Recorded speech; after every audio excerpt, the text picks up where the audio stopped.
जो गीता जी में way of worship नहीं है, वो शास्त्र विधि त्याग कर मनमाना आचरण है, वो हमने नहीं करना चाहिए, वो व्यर्थ है। फिर भगवान को पाना बहुत आसान। गीता जी में कहा कि मेरी भक्ति करनी है तो ओम इति एकाक्षरम ब्रह्म व्यवहारण माम अनुस्मरण यह पर्याति तो जन्देहम सयाति परमाम गतिम। 8वें अध्याय के 13वें श्लोक। मुझ ब्रह्म का केवल एक ओम मंत्र है, नथिंग एल्स। अंतिम सांस तक भक्ति करता हुआ जो शरीर छोड़कर जाता है सो याति परमाम गतिम, वो मेरे यानी ब्रह्म से मिलने वाली जो परम गति है उसको प्राप्त होता है। कहाँ? ब्रह्म लोक में चला जाता है। और गीता ज्ञानदाता अपने विषय में कहता है 4थे अध्याय के 5वें और 9वें श्लोक में, दूसरे अध्याय के 12वें श्लोक में, 10वें अध्याय के दूसरे श्लोक में कि अर्जुन मेरे और तेरे बहुत जन्म हो चुके, तू नहीं जानता। इससे सिद्ध हो गया कि गीता ज्ञानदाता भी नाशवान है, जन्म मृत्यु होती है, तो इसके उपासक भी इस दीर्घ रोग से ग्रस्त रहेंगे, परम शांति हो ही नहीं सकती जब तक जन्म मृत्यु है, शाश्वत स्थान इसको मिला नहीं। तो 18वें अध्याय के 62वें श्लोक में इसलिए कहा कि तू सर्वभाव से उस परमेश्वर की शरण में जा, उसकी कृपा से ही तू परम शांति को और सनातन परम धाम को प्राप्त होगा। अब सनातन परम धाम जो सदा रहने वाला सतलोक को चला जाएगा, वहाँ परम शांति होगी। 8वें अध्याय के 5 और 7 श्लोक में कहता अर्जुन तो मेरी भक्ति कर मुझे प्राप्त होगा, पर युद्ध करना पड़ेगा, युद्ध भी कर। और युद्ध करने वाले को शांति कहाँ? तो ओम से शांति नहीं हो सकती। ओम का जाप ब्रह्म का, ब्रह्म कह रहा है मेरी प्राप्ति के लिए ओम जाप कर, युद्ध भी कर, करना ही पड़ेगा। और तुझे परम शांति चाहिए तो उस परमात्मा के पास जा, यहाँ कोई शांति नहीं है। उसके लिए क्या बताया 17वें अध्याय के 23वें श्लोक में कि ओम तत्सतिति निर्देश है ब्रह्मण तिर्विद समर्थ है। सच्चिदानंद घन ब्रह्म का केवल एक ओम तत्सत, ये 3 मंत्र का जाप है, नथिंग एल्स, और कुछ नहीं। यही निर्देश है, फाइनल फैसला है। और पुण्यात्मा ओम तो ब्रह्म का ये बिल्कुल, ये तो स्पष्ट है, यही मंत्र है। और तत् और सत ये सांकेतिक हैं, गुप्त हैं, कोड वर्ड है, ये दास बता सकता है, इस पृथ्वी पर किसी के पास नहीं है। यदि कोई इस दास से ये सुनकर फिर आगे आप पे प्रभु पाक जाएगा, गुरु बन जाता है, नाम देता, वो अनधिकारी है, वो सबसे बड़ा शत्रु है आपका। क्योंकि एक छोटा सा लाइसेंस आप बनवाते हो, ड्राइविंग लाइसेंस या पासपोर्ट, वो भी नकली कोई बना देगा तो वहाँ पकड़ा जाएगा जहाँ पर उसकी आवश्यकता पड़ेगी, फिर उसमें बहुत देर हो चुकी होगी और सजा के पात्र भी होंगे, दोनों होंगे, बनाने वाला भी बनवाने वाला भी। तो ये ओम तत्सत ये 3 मंत्र अभी आपको बताया था 15वें अध्याय के 16 और 17 श्लोक में 3 पुरुष है, एक सरपुरुष, एक अक्षर पुरुष, एक परम अक्षर पुरुष। 8वें अध्याय के मंत्र 1 में अर्जुन ने पूछा कि हे प्रभु, आपने 7वें अध्याय के 29वें श्लोक में जिस तत्परम के विषय में कहा कि उसको जानने के बाद फिर तो जरा मरण से ही छूटने का प्रयत्न करते हैं साधक, यहाँ की किसी वस्तु नहीं मांगते। तो 8वें अध्याय के 1 मंत्र में पूछा किम तत्परम, 8वें अध्याय के 3रे श्लोक में कहा कि वो परम अक्षर ब्रह्म है। तो 15वें अध्याय के 17वें श्लोक में वो परम अक्षर ब्रह्म की तरफ संकेत है कि उत्तम पुरुष तू अन्य परमात्मा इति उदाहरते, ये लोग तरम अविषय विवर्ती अवैश्वर है। तो 3 पुरुष है, एक सरपुरुष, ओम तो सरपुरुष का नाम है, सरब्रह्म भी कहते हैं इसको, ज्योति निरंजन काल भी कहता है ये। और अक्षर पुरुष इसका ये तत्व मंत्र है, ये गुप्त है, ये दास बताएगा। और ये ओम और तत्व मिलकर 2 अक्षर का नाम बनता है, ये सतनाम कहलाता है। इन राधा स्वामी वालों की पुस्तक आपको दिखाई थी, वो सारवचन वार्तिक और शिवजाल जी के वचन थे, उसमें सतनाम का उन्हें पता नहीं, यो खान का है पीन का, ये कोई स्थान है या कोई भक्तिकरण का या कोई एंड बैंड बोल रहे सारी। तो वो कहाँ के सतलोक जाएंगे, वो उनके अनुयायी कहाँ आँख नीचे बैठे हैं उन अज्ञानियों के पीछे, भूल लगी है भारी और जीवन व्यर्थ हो रहा उन भोली आत्माओं का।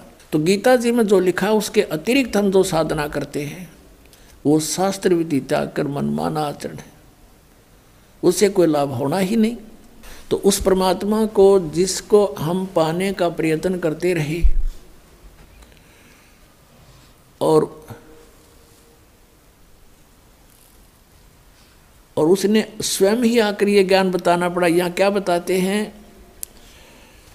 कि सेवक हो के उतरे इस पृथ्वी के माही, जीव उदाहरण जगत गुरु, बार बार बलि जाहि। आदरणीय गरीबदास साहब जी कह रहे हैं कि उस परमात्मा के विषय में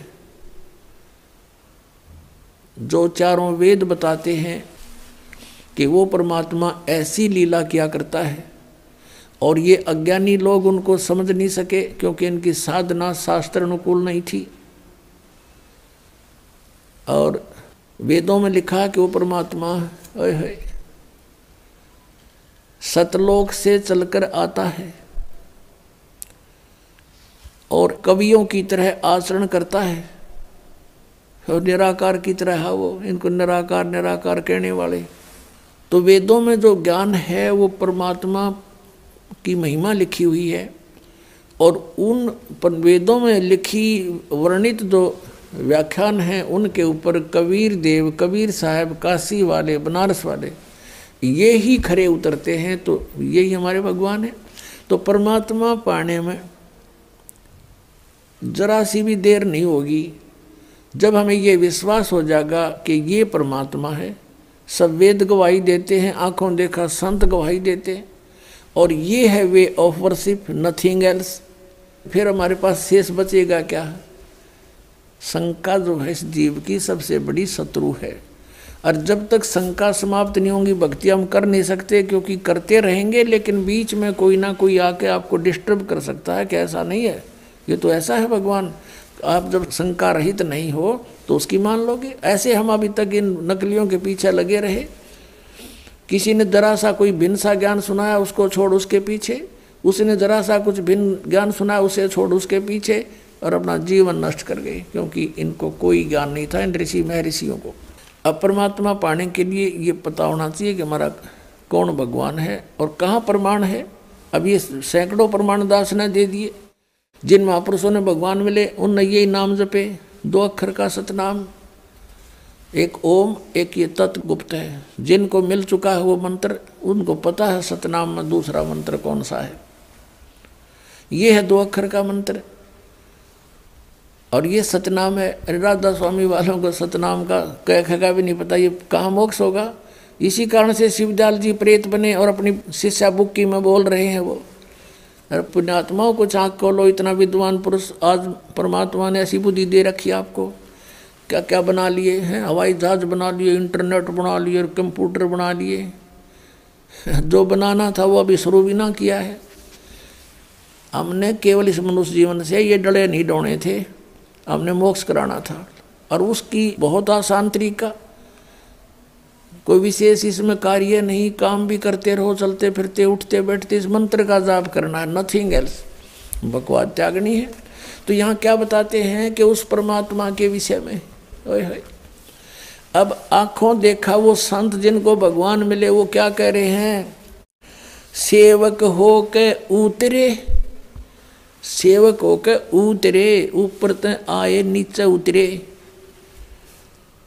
इस पृथ्वी के माही, जीव उदाहरण जगत गुरु, बार बार बलि जाहि।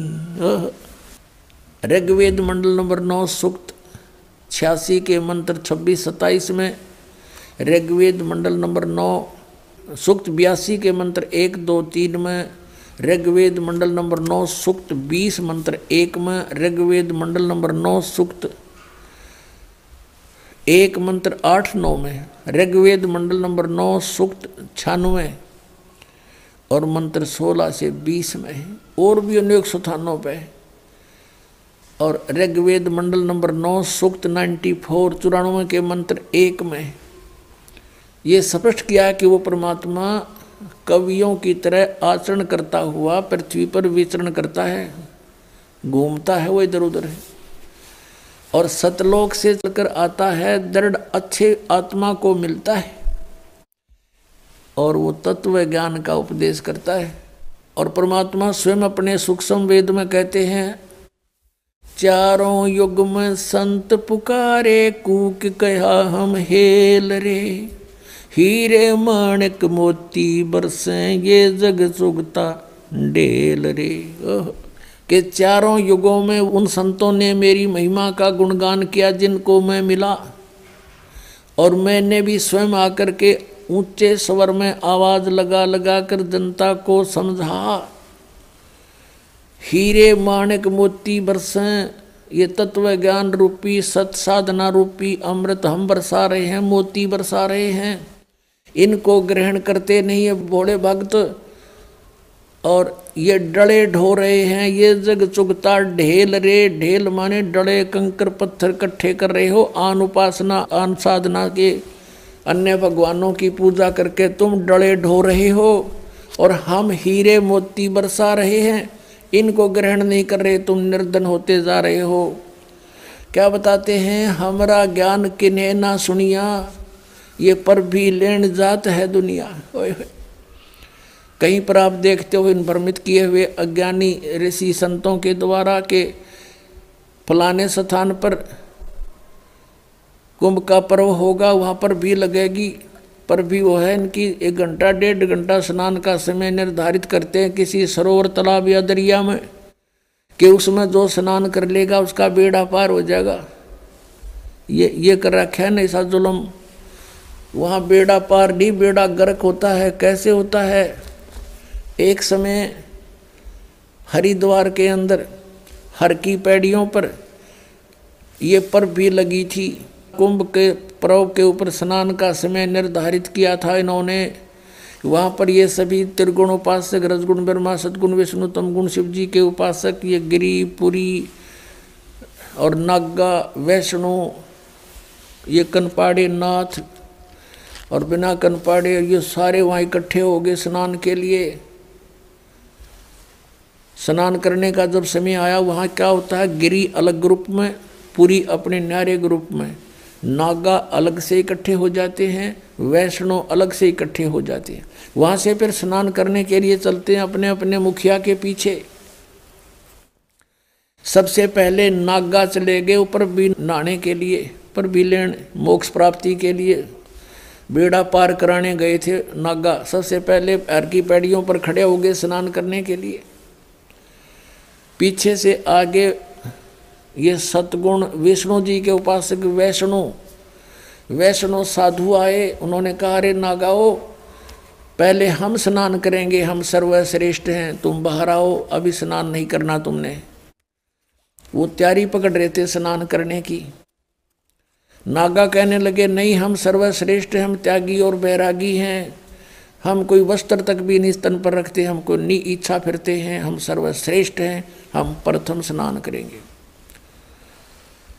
अब वैष्णु साधुओं ने कहा कि तुम बाहर आ जाओ नागो, तुम काहे के श्रेष्ठ हो, तुम नहाते ना धोते, राख लपेटे फिरते हो, सरड फड़ तुम टट्टी के हाथ भी नहीं धोते, और तुम काहे के श्रेष्ठ हो, बाहर आओ, हम प्रथम स्नान करेंगे।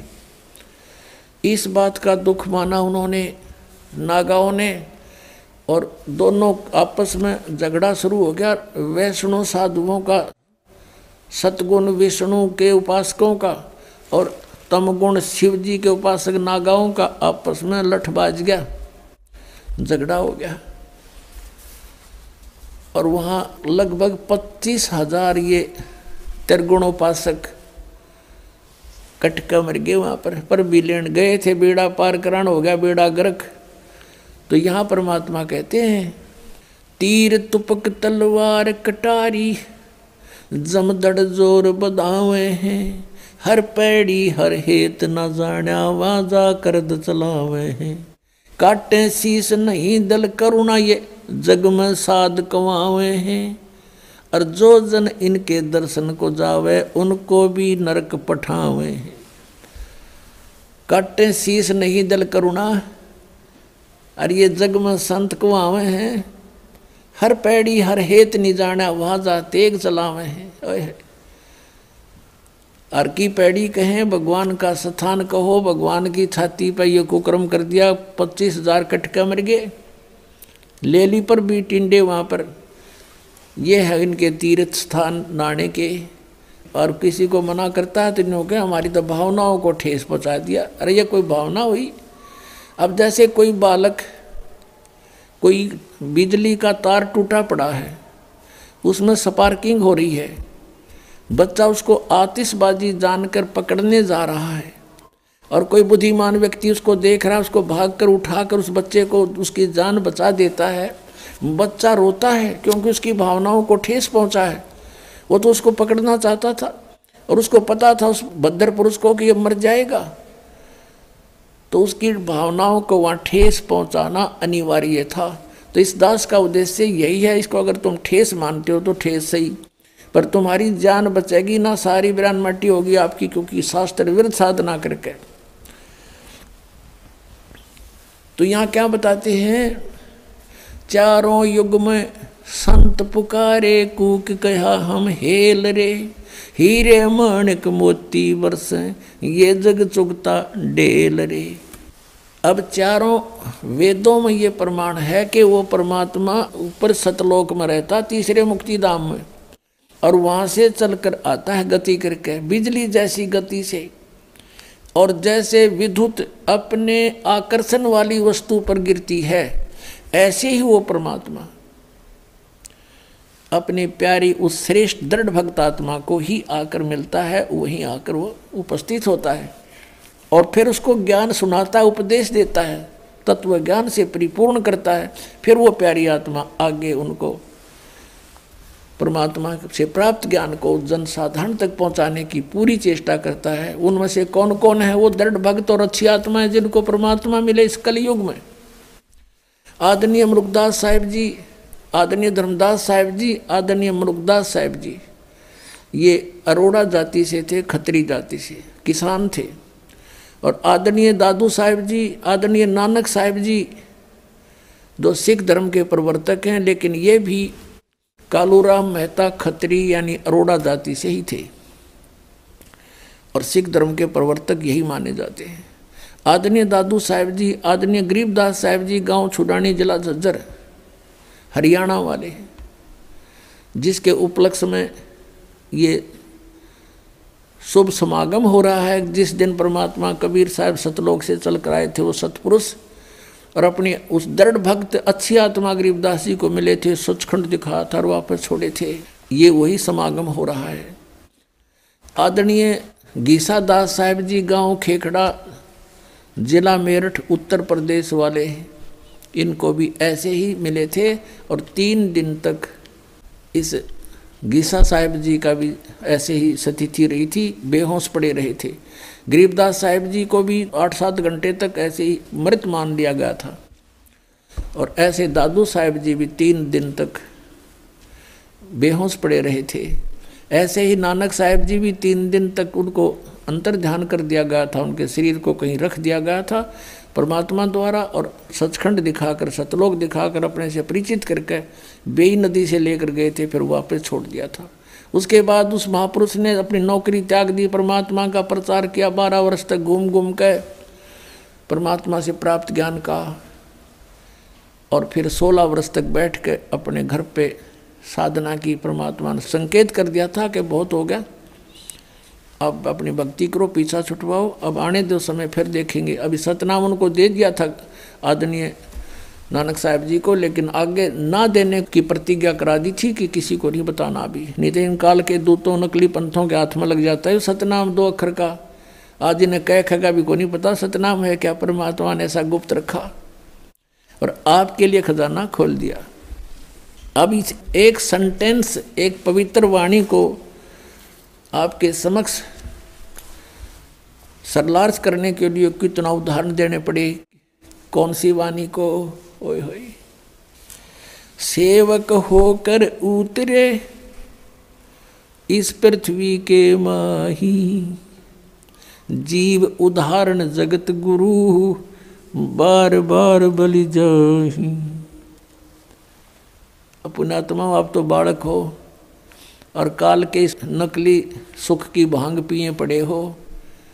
जिसका बालक बिगड़ जा, निकम्मा हो जा, शराब स्वरूप पी के कितनी गिरा पड़ा हो, तो पिता को माता को पता लग जाए, दौड़े जाया करें, उसने लाओगे, उठा समझा बुझा के नवावेंगे, उसको कोई ऐसी औषधि देंगे जिससे उसकी शराब उतर जा, क्योंकि वो उसके हमदर्द हैं। तो हम सभी काल की भांग पिए पड़े हैं।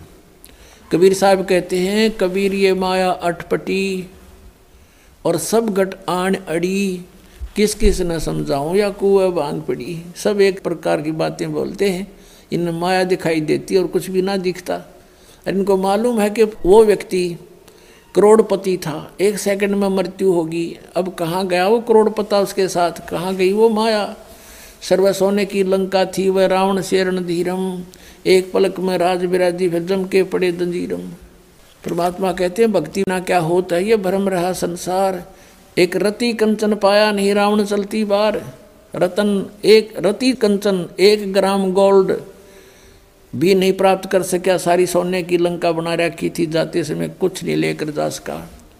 तो यहाँ हमने जीने के लिए जो आवश्यक वस्तुएं हैं केवल वही संग्रह करनी चाहिए। इसे ज़्यादा हम करते हैं तो बकवाद कर रहे हैं, क्योंकि हमने सतलोक चलना है। सतलोक में वो स्थायी सुविधाएं हैं, यहाँ स्थायी है ही नहीं। हम एक दूसरे को लूट खसोट करके कोठी बंगले बनाते हैं, मृत्यु हो जाती है तुरंत और गधे बने फिरते हैं। जैसे एक गवर्नर था हिमाचल प्रदेश और पंजाब का, 2 जगह का चार्ज था और रिटायरमेंट के निकट आ रहा था। उसने सोची बुढ़ापे का समय हिली स्टेशन पर गुजारा करूंगा, वहां पर एक प्लाट ले लेता हूं पहाड़ों पर। वो प्लाट लेने के लिए 3 करोड़ रुपये, पहले 100 के नोट थे, ये बड़े नोट नहीं थे 500 और 1000 के, उस समय 100 के नोट 3 करोड़ है। एक जीप में आवे को नहीं इतने हो जाते। वो धर लिया हेलीकॉप्टर में, उसने बयाना देने गया था, प्लाट खरीदन गया था और साथ में परिवार साथ में आप बैठा जा था। वो इतने लोड में हेलीकॉप्टर क्रश हो गया, वो स्वयं भी मरा, परिवार मर गया, एक लड़का शेष रहा था, बाकी सब मर गए उस हेलीकॉप्टर में। और उन नोटा न गडरिए ठाए फिर गधे खाओ भेड़ खाओ उन कागजान, और वो मर गया वहाँ पर। और फिर समाचार पत्रों में आया था कि 40 करोड़ रुपया उस टाइम, 40 करोड़, 100 के नोट 40 करोड़ एक बहुत बड़े हाल में नहीं आए। और उसने बताया अपने नीचे तय खाना बनवा रखा था, बेड थे घने, जो ये बोल रहे हैं इनको, इनके अंदर डाल रखे कपड़े दरा करते हैं, उसमें उनमें ठोक रखे थे। बता वो बनेगा किसी गधा, किसी कुत्ता, सुअर, बैल बन के पूरे करेगा जो लूट रखे थे, और वो जोड़ा जाड़ा यहीं रह गया। तो ये ज्ञान हमने सत्संग से समझना पड़ेगा। जब भक्ति करनी है, परमात्मा पाना है, तो आपने ये मर्यादा, इस नियम से रहना पड़ेगा। और आपको आवश्यकता कुछ वस्तु की होगी तो भगवान आपको अनायास ही देगा, आप देगा। आप इस मर्यादा से रहें। तो अब क्या बताते हैं कि आप जी ने इधर ध्यान कभी दिया नहीं, क्योंकि इधर ध्यान तो जब दे जब हमें कोई बताने वाला हो। हमें तो ये गुण गाएंगे, बजले रे भगवान, भगवान की सा भगवान निराकार। चलो भाई निराकार होगा। अब भगवान से हम मिलना चाहते हैं, हर भगवान निराकार बताते हैं, हमारी बुद्धि काम नहीं कर रही थी कि ये क्या बोल रहे हैं, बकवाद कर रहे हैं। अब जैसे किसी बेटी का विवाह करते हैं माता पिता, और उसकी माता बताती है बेटी जिस लड़के से हम तेरा रिश्ता करके आए हैं वो ऐसा है, उसके पास ऐसी संपत्ति है, उनका ऐसा मकान है। तो रुचि बनती है बालक की। और कोई नो कह दे बेटी तेरा विवाह कर दिया और पति तेरा है ही नहीं, वो तो निराकार है, तो वह बता के गड्ढेगी वहाँ पर, वह क्या करेगी उस निराकार पति का। तो अब हम परमात्मा से मिलने की चेष्टा करते हैं और कहते हैं भगवान निराकार है। और ये राधा स्वामी पंथ वाले, धन धन सतगुरु पंथ सिरसा वाले, डेरे वाले, सच्चा सौदे वाले, और जय गुरुदेव वाले, और ये जनौद वाले, भिवानी वाले, ये राधा स्वामी पंथ समझो सारा ही। और इनका विधान है कि सतलोक में भगवान नहीं, सतपुरुष नहीं है, वहाँ तो चेतन ही चेतन है, चैतन्यता ही चैतन्यता है, प्रकाश ही प्रकाश है। और आत्मा उस प्रकाश में ऐसे मिल जाती है जाकर जैसे बूंद समंदर में, वो तो डूब कर मरना हो गया। फिर कोई बात हुई है? तो ये विधान है, करोड़ों व्यक्ति डबो दिए इन अज्ञानियों ने, शास्त्र विरुद्ध साधना करा के काल के जाल में फंसा दिए। अब कहें तो दुख मानते हैं श्रद्धालु भी कि रामपाल तो आलोचना करता है। आलोचना की परिभाषा बदल ली तुमने अज्ञान के कारण। सत्य कहना आलोचना नहीं होती, वह सत्य होती है। आलोचना होती है किसी के बारे में झूठी बकवाद करे। हम तो विद प्रमाण बोलते हैं, आप ही की पुस्तकों से दिखाते हैं कि ये देखो दुर्गति हो रही तुम्हारे परम धनी शिवदयाल की। भूत बनकर अपनी शिष्या बुक्की में फिर शंका समाधान करने लग रहा बैठ के। वो कहते हैं तो अनामी लोक में चला गया। अनामी लोक में कहाँ गया? तो बुक्की लोक में आ गया। अब यहाँ क्या बताते हैं? सेवक हो के उतरे इस पृथ्वी के माही, जीव उदाहरण जगत गुरु बार बार बलि जाही। गरीबदास जी कह रहे हैं कि एक दास बन के आए भगवान, सेवक होके उतरे इस पृथ्वी के माही। उतरे सतलोक से चल के आए, और किस उद्देश्य से? जीव उदाहरण जगत गुरु। और कहते हैं बार बार बलि जाऊं मैं। गरीबदास जी कहते हैं बलिहारी जाऊं इस परमात्मा के ऊपर जो किसे दयालु हैं, कैसे दयालु हैं। सतलोक से इतने सुंदर लोक को छोड़कर हमारे लिए यहाँ आते इस गंदे लोक में जहाँ पर आहार भी उपलब्ध नहीं ढंग का। और दास बनकाए कबीरदास सांस गेल जितनी वाणी बोली कबीरदास, दास कबीर। परमात्मा जब क्यों उन्होंने दास कहा कि हमने भी यदि सतलोक पाना है तो ऐसे ही हम अपनी क्रियाएं बनानी पड़ेंगी।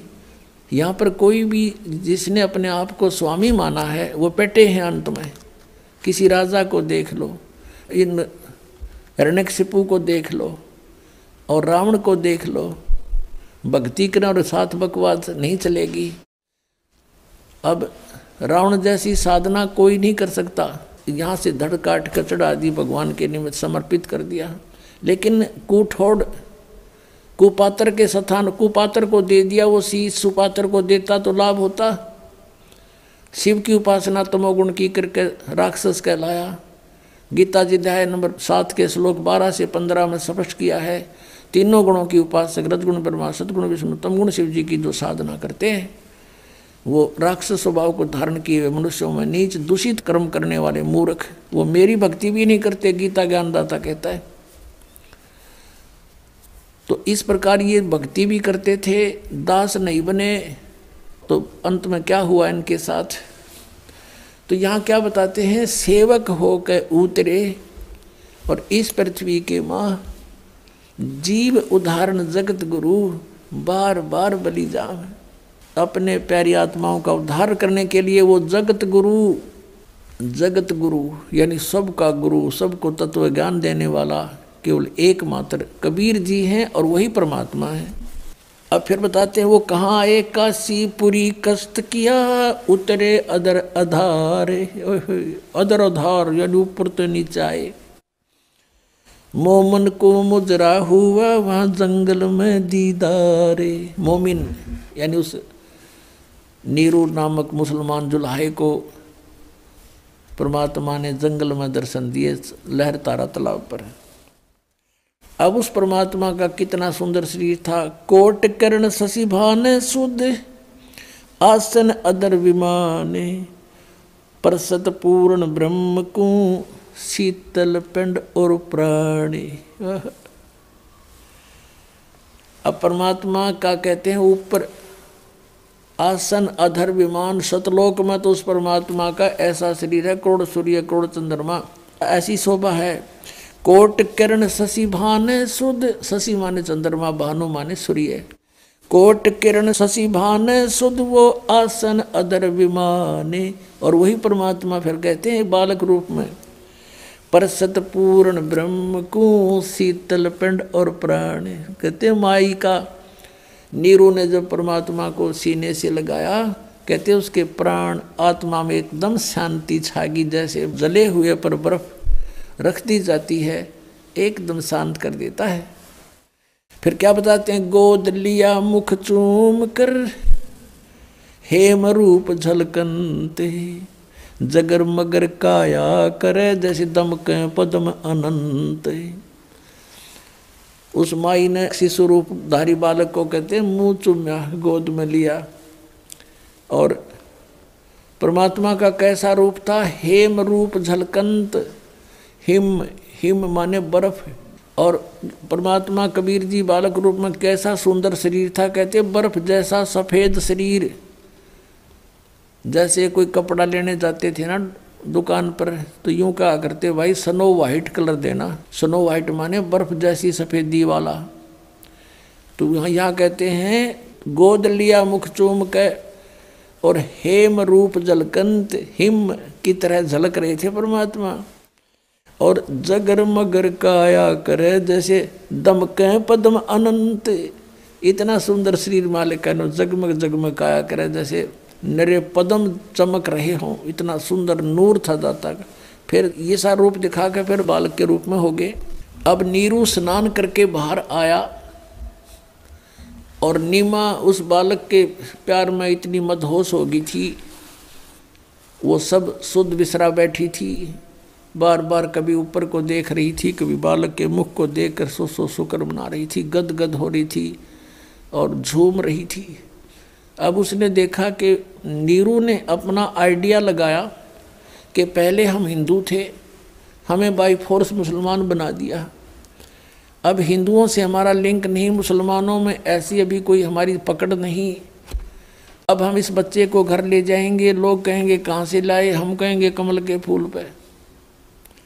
लोग कहेंगे कमल के फूल पर बालक विराजमान हो ही नहीं सकता, ये झूठ बोल रहे हैं। और कहेंगे, पूछेंगे इनका माता पिता कौन है, उसको वापस देकर आओ, हमें पीटेंगे, छेतेंगे, हमें घर से बाहर निकाल देंगे, बच्चा भी छीन लेंगे, अनाथालय में दे देंगे। पुणात्माओं, परमात्मा के मार्ग में यदि आपने कदम रखना है तो इसमें अविश्वास नहीं होना चाहिए। जैसे क्योंकि बगैर ज्ञान के व्यक्ति तो कुछ भी बोल सकते हैं, वो कह सकते हैं कि कमल के फूल पर बालक हो ही नहीं सकता, वो रुक ही नहीं सकता। भगवान ने पृथ्वी रोक रखी बगैर किसी स्तंभ के, बगैर किसी सपोर्ट के, और ये घूम रही है खुद भी और वैसे भी घूम रही है ऐसे। तो परमात्मा क्या नहीं कर सकता। फिर भी आपको एक उदाहरण बताते हैं। इस दास को क्रोथा कांड के झूठे केस में जेल में उस समय व्यतीत करना पड़ा। वहाँ पर एक कर्मचारी था, यानी वार्डन था, जिस वार्ड में मुझे रखा हुआ था। तो वो आते थे, चर्चा करते थे, पूछते थे महाराज कारण क्या हुआ, सब उनको सच्चाई बताते थे। वो भी परिचित हुए सच्चाई से, एक सचमुच आपके साथ तो ये राजनीतिक षड्यंत्र है, हम भी अब बहुत महसूस कर रहे हैं। तो फिर ज्ञान चर्चा होती थी, तो हमने कहा कबीर इज गॉड, ऐसे ऐसे वो अवतरित हुए, कमल के फूल पर आए। तो उससे पहले वही वार्डन, वो पुलिस वाला कह रहा था, 2 दिन पहले चर्चा चल रही थी, कहने लगे जी हमारा एक मित्र है पुलिस वाला, उसके घर पे एक बथुआ है। बथुए का पौधा आपने देखा होगा, 1.5-2 फुट का होता मैक्सिमम, हमने तो इससे बड़ा देखा नहीं था। वो बता रहा है कि बथुए का पौधा 10 फुट ऊंचा है, 10-11 फुट, और नीचे से उसका पेड़ जो है तना लगभग 3-4 इंच मोटा है, और वो सदाबहार है, यानी पूरे वर्ष वो हरा भरा रहता है, उसके पत्तों का साग बनाकर खाया जाता है। अब हमने तो अविश्वास हुआ नहीं, भी होगा, हो सकता है, कोई बड़ी बात नहीं। अब फिर एक दिन ये चर्चा चली जब इस दास के साथ के भाई परमात्मा कमल के फूल पर आकर विराजमान हुए, तो यहाँ आकर वो अड़ गया न, बोला जी यह बात नहीं समझ में आती आपकी, और सारी मान लेंगे, लेकिन कमल के फूल पर बालक कैसे रुक सकता, वो तो बिल्कुल पत्ते से होते। मेरे फिर वह बात याद आएगी। मैं कहने लगा भगत एक बात बताओ, आप परसों बता रहे थे कि आपके एक मित्र के घर पर एक बथुआ है और वो 3-4 इंच मोटा उसका तना है और 10 फुट ऊंचा लंबा है, ये संभव हो सकती है? कभी देखा तो नहीं, हमने तो 2 फुट से ऊपर कदे बथुआ देखा नहीं, हम किसान परिवार में जन्म हमारा, और आप ये कह रहे हो कि ऐसा धर्म, वो भी मान रहे हैं कि परमात्मा कुछ भी कर सकता है, उसकी बुद्धि सेट होगी तुरंत। जब एक 10 फुट का बथुआ हो सकता है तो क्या कमल का फूल इतना स्ट्रॉन्ग नहीं हो सकता जिस पर बालक लौट जाए? तुरंत मान गया। ने बोला जी हो सकता है, 100 हो सकता है। 9 पे चल रहे थे हम, आप पे कह रहा है ईसा बथुआ देखा, जब मैं 9 को नहीं मान सकता, मैं वो तो बथुआ इससे ऊपर होता ही नहीं, तो वो मान गया। तो पुण्यात्मा ऐसे हमने इस अध्यात्म मार्ग को समझना है, इसमें इम्पॉसिबल नहीं होता कुछ भी। एक उदाहरण बताते हैं, कबीर परमात्मा का एक साधक था। हम कैसे साधक हैं, हम भगवान के ज्ञान को अवश्य सुनते हैं लेकिन मनमुखी तुरंत हो जाते हैं। अब वो साधक घर छोड़ कर जंगल में पहाड़ पर जाकर बैठ गया और वहाँ दिन रात भक्ति कर रहा था, साधना करता था। एक दिन वो क्या करता था, वहाँ से नीचे उतर कर आता था, एक सरोवर था नीचे, थोड़ा पहाड़ से नीचे की तरफ, पहाड़ी पर ही था, बना हुआ था, लेकिन वो और ऊंची पहाड़ी पर रहता था। वहाँ आकर स्नान करता था और जल भर ले जाता था अपना करमंडल में। एक दिन वो बीमार हो गया, इतना असहाय हो गया कि वो स्नान करने मुंह धो नहीं सकता था, और मुंह धोए बिना वो भगवान नहीं बच सकता था। इस तरह की अपनी अटकल बना रहा था। तो वो रोने लग गया बहुत बुरी तरह, हे भगवान मैं मुंह धोऊंगा कैसे, मुंह धो नहीं सकता, आपको याद कैसे करूंगा, ऐसे तड़प कर रहा था। अब कहते हैं दारी मेरे संत की मोह से मिटे नहीं अंश। अब उसके लिए परमात्मा ने क्या किया, इतनी जबरदस्त वर्षा कर दी कि पूरी पृथ्वी पर जल ही जल हो गया, कम से कम 200 400 फुट ऊंचा। और फिर वो जल उस पहाड़ी के निकट पहुंचा जहां वो संत बैठा था। इतना निकट कर दिया वो जल कि उसने ऐसे देखा, अरे जल यहाँ आ गया, अरे वर्षा इतनी अच्छी होगी। और उसने फिर मुंह धोया, मुंह धो के पानी पिया। फिर उसने देखा कि ये तो सब कुछ नाश हो गया, प्रलय होगी। फिर उसको आकाशवाणी हुई कि तेरे लिए ये करना पड़ा मुझे। तब रोने लग गया, हे भगवान मुझ पापी के लिए इतना अनर्थ हो गया, सारी जनता मर गई मालिक। कहते उसी एक्शन एज इट इज कर दिया, जो का तू एज इट इज, जैसे जो जहाँ काम कर रहा था एज इट इज, कलम पकड़ थी तो कलम में पकड़ा बैठा वहाँ पर। तो यहाँ के बारे में कहते हैं, मौला थल से जल करे और जल से थल कर देत, साहेब तेरी साहेबी अब श्याम कहूँ अक्सवेत। परमात्मा एक सेकंड के कुछ क्षण में भी पूरी पृथ्वी पर जल ही जल विनाश कर सकता है। और दूसरे अक्षर में जो का तू, आपको जैसे यहाँ बैठे हो ऐसा ही बैठा दे, आपका याद भी ना हो मेरे गल बनी थी क्या। इतना सामर्थ्य परमात्मा में है। और हम इन अनाड़ियों के कारण, अज्ञानता के कारण, शास्त्र विरुद्ध साधना करने के कारण, परमेश्वरीय लाभ से वंचित रहने से हम ये सोच बैठे हैं ऐसा नहीं हो सकता, ऐसा नहीं हो सकता। और ये अगर मगर जो है ये हमारे भक्ति मार्ग को समझने में बहुत बड़ी बाधा है।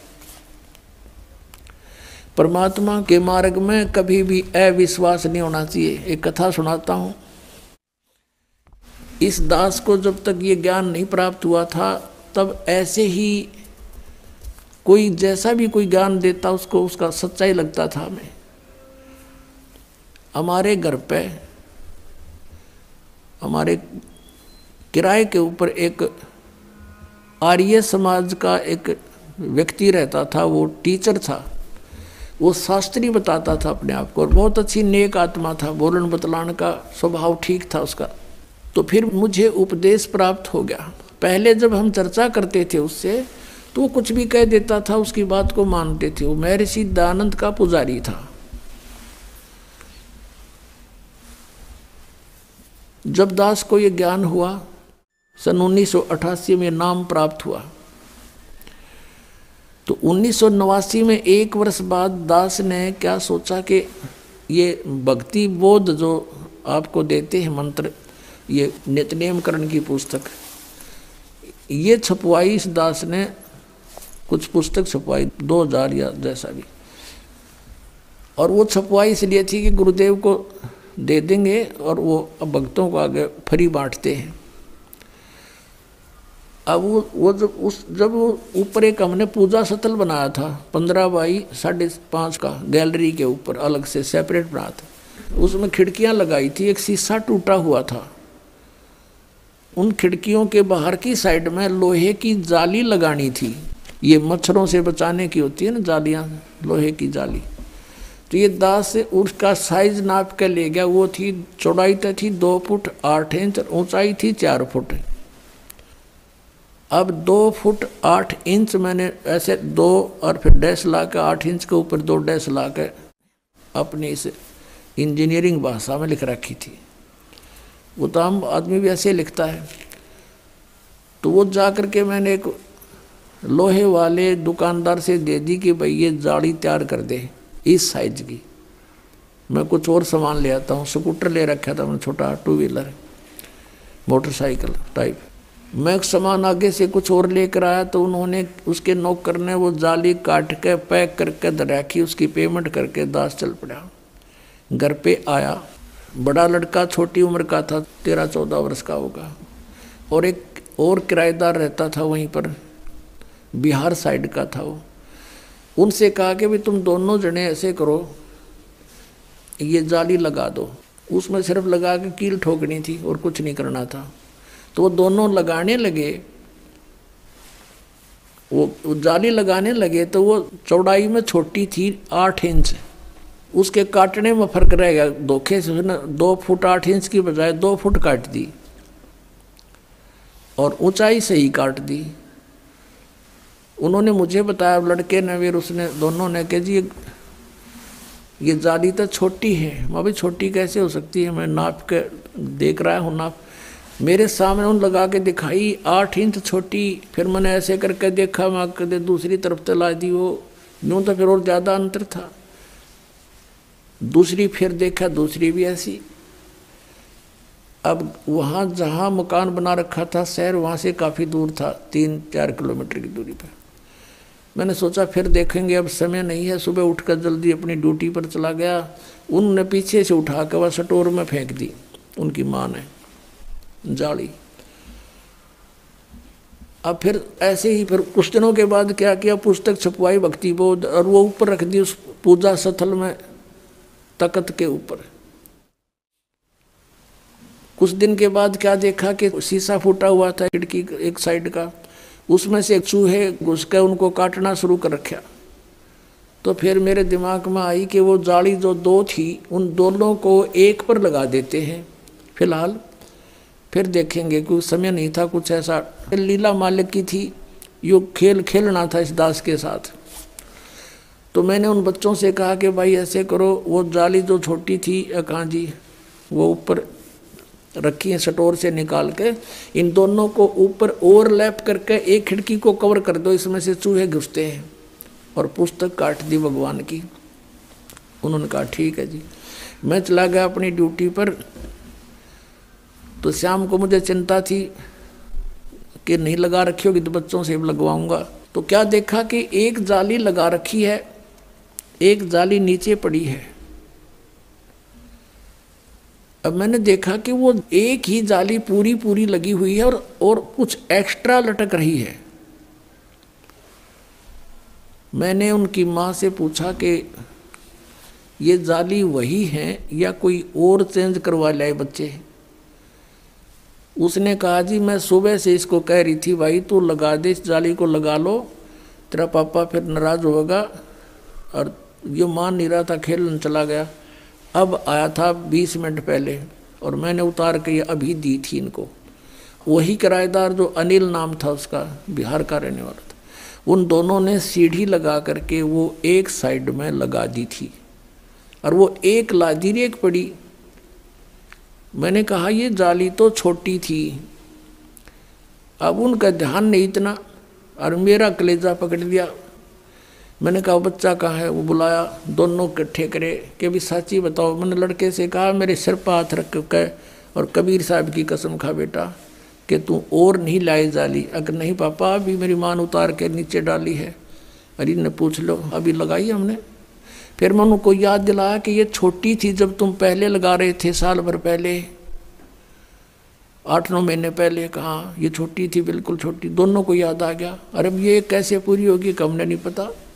एक ये पड़ी, उनको जंग लगा हुआ थोड़ा थोड़ा, एक रेनी सीजन ऊपर का उतर गया था उसका, वर्षा का मौसम भी ऊपर का उतर चुका था।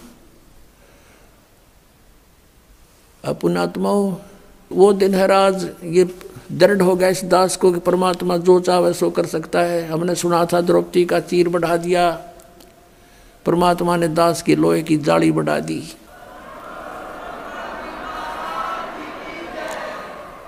ये कबीर परमेश्वर है जिसने लोहे की जाली को भी बढ़ा दिया इस दास को दृढ़ करने के लिए। अब दूसरी फिर उठाकर देखी, दूसरे पर लगाई हुआ, उस पर पूरी आ गई। पूरी के बाद भी 6 इंच एक्स्ट्रा नो लटक रही है। अभी तक थी वो, अब तो पता नहीं उतार दी होगी। ये सन 1989-90 की बात है।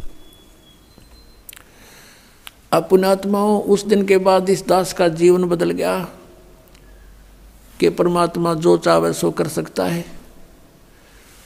अब उसके बाद उस आर्य समाज के उस दयानंद के चेले तो बात हुई, शास्त्री था वो। मैंने ये सोचा कि देख कितना अच्छी आत्मा का आदमी, हर कित फंस रहा है यो। उससे जब चर्चा होती थी पहले कि द्रौपदी का चीर बढ़ा दिया, हम तो भगवान कृष्ण ने माना थे, श्री कृष्ण ने बढ़ा दिया, तो वो कहा करता कि ये सब बकवाद हैं, ये कभी हो सकता है, अब बढ़ा के दिखाओ कोई मुझे। वो तो वैसे श्री कृष्ण तगड़े थे, सूरवीर थे, जाकर धमका दिया होगा, खबरदार छोड़ दे उस लड़की ने, चीर बढ़ा करें कदे, तो हम ये भी मान लेते चल ऐसा हो गया होगा पहले। और जिस दिन से ये मालिक ने यह दया बख्शी, हम कैसे माने उस मूर्ख की इस बात को। तो फिर मैंने ये सोचा कि इसको समझाऊं अच्छी आत्मा का, शायद ये बात मान ले, क्योंकि पहले वो हर तरह एक बिल्कुल अच्छा आदमी लग गया था, बोलन में, बतलान में, विनम्र भाव में, और अच्छी सुलझी हुई बात किया करता था। मैंने सोचा कि इसका कल्याण हो जाए, बता दूं। मैंने उसको प्रार्थना की, अपने वहाँ बुलाया, अलग बैठक थी, और उसे चर्चा की, क्या आप मानते हो कि द्रौपदी का चीर बढ़ा दिया था भगवान ने? बोला नहीं, ये कैसी बातें करते हो आप, ये हो ही नहीं सकता।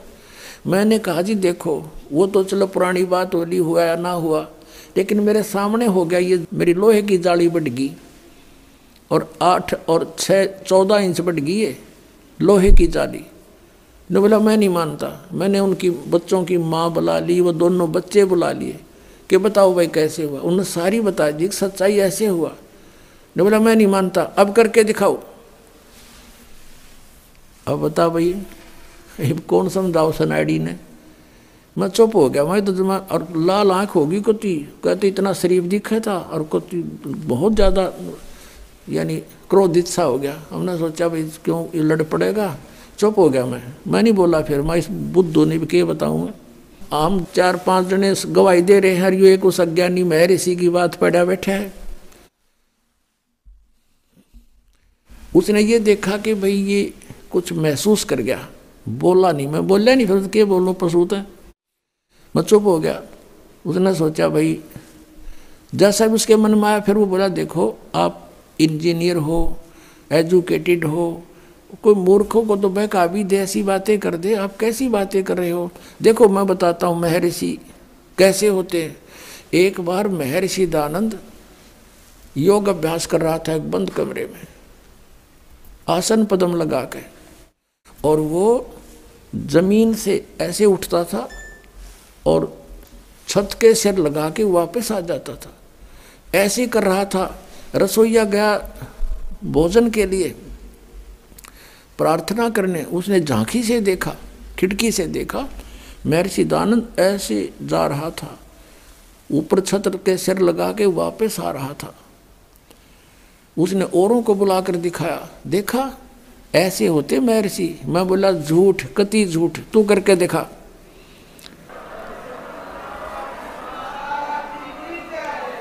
मैं बोला अब करके दिखा।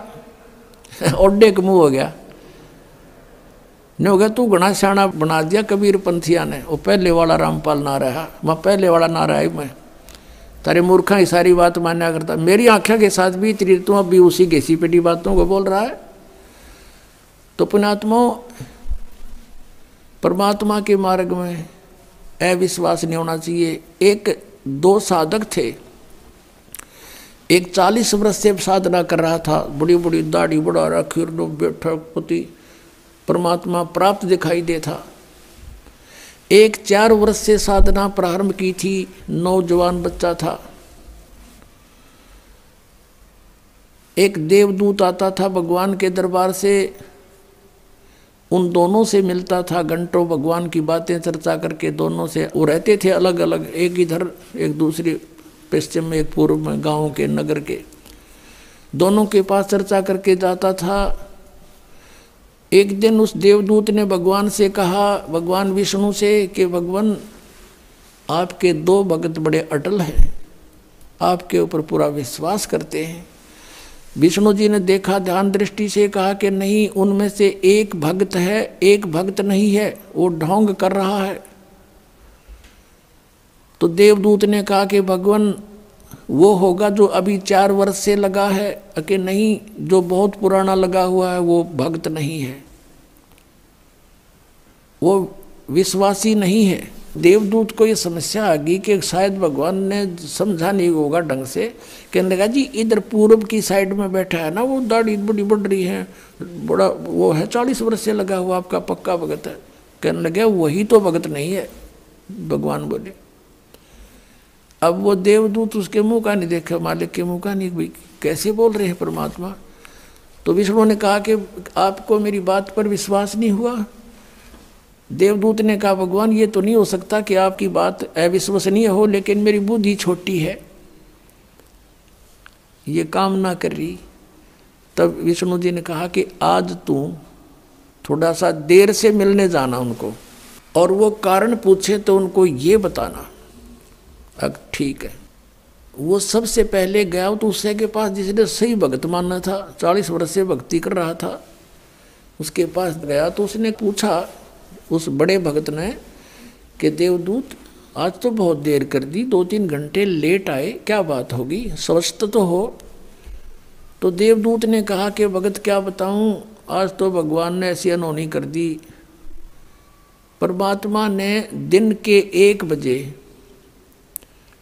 और एक अनहोनी लीला करनी थी, उसको देखने के लिए रुका रहा मैं। क्या करनी थी कि एक हाथी को और सुई के उस सुराख से निकालना था, सुई के सुराख से निकालना था। धागा डालने का सुराख होता सुई में, उसमें से हाथी निकालना था। और मैं उसको देखने के लिए रुक गया। उस 40 वर्ष वाले साधक ने पूछा, फिर क्या हुआ? कि भगवान ने सचमुच हाथी को सुई के धागा डालने वाले सुराख में के निकाल दिया। वो क्या कहता है कि देवदूत ऐसी झूठ बोल किसी का जच जा, ऐसी बकवाद नहीं करा करते, ये कभी हो सकता है? अब देवदूत उसके मुंह का नहीं देखे, डांगर बोल रहा कि है दिखा ऐसा भगत, इस पर विश्वास नहीं भगवान का।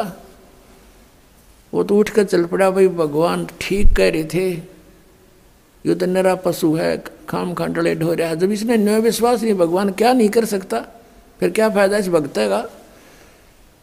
अब उठ के गया 4 वर्ष वाले के पास। उसने तो वहां तो सोचा था कि तोड़ के मैं एंड बैंड बोलेगा, जब मैंने युज कर दिया था।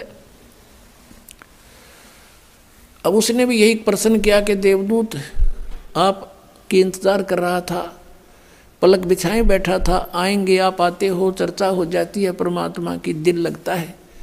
आज आप बहुत देर कर दी, मैंने सोचा था आज नहीं आएंगे, आज का दिन तो हमारा व्यर्थ हुआ। क्या कारण है देवदूत इतना देरी करने का? उसने फिर यही बताया कि दिन के 1 बजे परमात्मा ने एक लीला करनी थी। और भाई कमाल कर दिया, भगवान ने तो हद कर दी कि सुई की सुराख के अंदर से हाथी निकाल दिया, भाई अचरज कर दिया। अब वो कहता है कि ये कि अचरज है देवदूत, भगवान निकाल दे पूरी पृथ्वी ने सुई की नोक में गए, भगवान क्या नहीं कर सकता। तब उसने देवदूत ने उस 4 वर्ष के साधक को सीने से लगा लिया और कहा, धन है तेरे माता पिता जिससे जन्म हुआ, तू है भाई सच्चा भगत, भगवान ठीक कह रहे थे, तू 1 नंबर का भगत है। जिसमें विश्वास नहीं भगवान का। और परमात्मा भी कहते हैं क्या हुआ भक्ति करने जब मन में नहीं विश्वास, क्या फायदा उस भक्ति का। परमात्मा जो चाहे सो कर ही, सतगुरु जो चाहे सो कर ही, 14 कोट दूत जम डर ही, ऊत भूत जम त्रास निवारे, और चित्रगुप्त के कागज पाड़े। बोलो सतगुरुदेव।